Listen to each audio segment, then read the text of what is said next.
हाँ दोस्तों, स्वागत है आप सबका एक नए ब्लॉग में। तो किसी मधुमक्खी पालक भाई ने कमेंट में हमसे पूछा था कि स्वार्मिंग के बारे में विस्तृत जानकारी दीजिए, यानी स्वार्मिंग क्या है और स्वार्मिंग को हम कैसे पकड़ सकते हैं। और उन्होंने कहा था कि उनकी स्वार्म जो है वो पकड़ नहीं पाए और मधुमक्खियाँ भाग गई।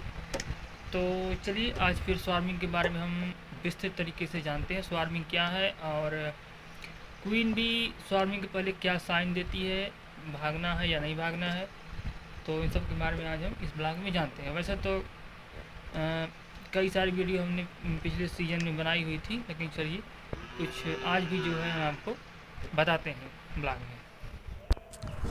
तो सभी मधुमक्खी पालकों को ये तो पता ही होता है कि स्वार्मिंग हमेशा सीज़न के पीक टाइम पर होती है, यानी कि जब सीज़न एकदम चरमोत्कर्ष पे रहता है और चारों तरफ पराग और नेक्टर की उपलब्धता भरी रहती है, यानी कि बसंत ऋतु से समझिए।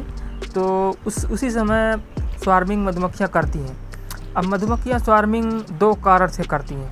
पहला कारण ये होता है कि सीज़न पीक पर रहता है और यदि पुरानी रानी रहती है तो वो नई के जितना अंडे नहीं दे पाती है, और मधुमक्खियों को ये चाहत होती है कि जो रानी है वो ज़्यादा से ज़्यादा अंडे दे। तो इसीलिए वो नई रानी बनवाती हैं, और जब क्वीन सेल बनता है तो पुरानी रानी भागती है, यानी कि स्वार्मिंग करती है। और दूसरा कारण ये होता है कि मधुबाक्स में जो रानी है उसको अंडे देने के लिए पर्याप्त जगह नहीं रहती है सीज़न काल में, जिसके कारण फिर मधुमक्खियाँ नई रानी बनवाने लगती हैं और जो पुरानी रहती है वो भाग जाती है, यानी कि स्वार्मिंग करती है। तो स्वार्मिंग के पहले हमें ये भी जानना चाहिए कि क्वीन बी क्या ऐसे साइन प्रकट करती है जिससे कि हमें पता चल सके कि क्वीन बी जो है वो स्वार्मिंग करने वाली है। तो उसके लिए हमने पहले से एक वीडियो बनाया हुआ था सीज़न काल में, अभी हम उसका डिस्क्रिप्शन में लिंक आपको दे देंगे, वहाँ से आप देख सकते हैं। और यहाँ पर आपको बता दूँ कि वो जिस दिन क्वीन बी को भागना होता है उस दिन वो पूरे छत्ते में दौड़ दौड़ के मधुमक्खियों के बीच जा कर के पी पी की आवाज़ करती है, जिसको देख करके हम जान सकते हैं कि आज क्वीन बी स्वार्मिंग करने वाली है।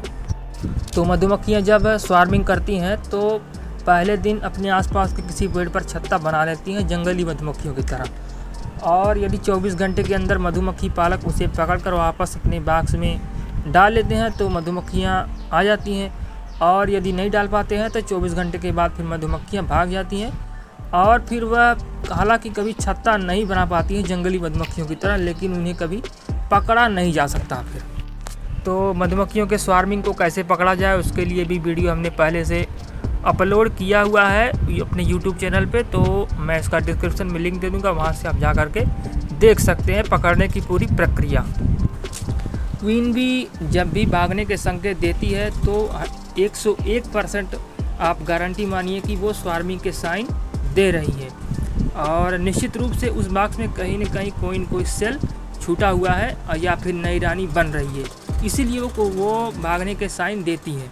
जैसा कि हमने पिछले 8 से 10 सालों के अंदर देखा क्वीन बी की बिहेवियर को, तो वो जब भी भागने के संकेत देती है, अब समझ लीजिए कहीं कहीं सेल उसमें छूटा हुआ है, और उस सेल को तोड़ दीजिए या फिर आप नई रानी बनवा लीजिए, तो आप स्वार्मिंग से बच सकते हैं। तो उम्मीद है कि आपको हमारी ये वीडियो पसंद आई होगी। वीडियो पसंद आई हो तो लाइक कर दीजिए, चैनल को सब्सक्राइब कर दीजिए। मिलते हैं फिर से ऐसे ही ब्लॉग साथ नेक्स्ट वीडियो में। तब तक के लिए जय हिंद, जय भारत, जय जवान, जय किसान।